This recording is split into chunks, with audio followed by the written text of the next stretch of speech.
Concord Beach, Canvey's main beach, looking over to Kent, situated on Canvey's seafront. Home to the several benches made by the friends of Concord Beach. In this video, we'll give you a behind the scenes exclusive of how the benches are made.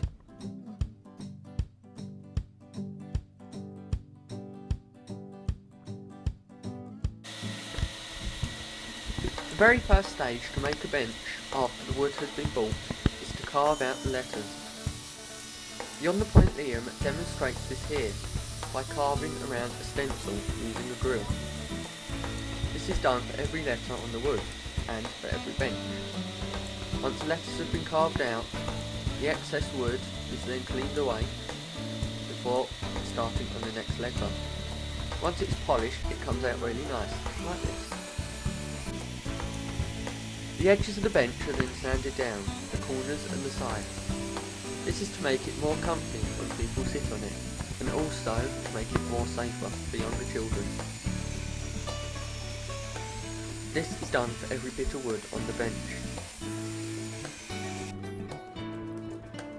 Once it has been sanded, it is then painted and glossed with special waterproof gloss. The bench is then wheeled down to Shell Beach and is put in its destination. This is done regardless of the weather, whether it is raining, sunny or even snowing. When the bench is put in its place, it is lined up where it will sit. Holes are then drilled of where the bench will be put in place.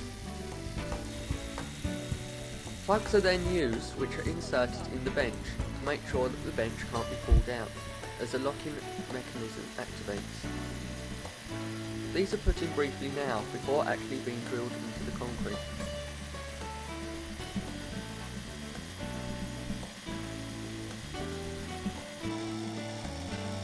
This bench has been situated next to the Dr. Feelgood bench. Once all the pegs are in and the holes have been drilled, it's then lined up in place before the pegs are inserted.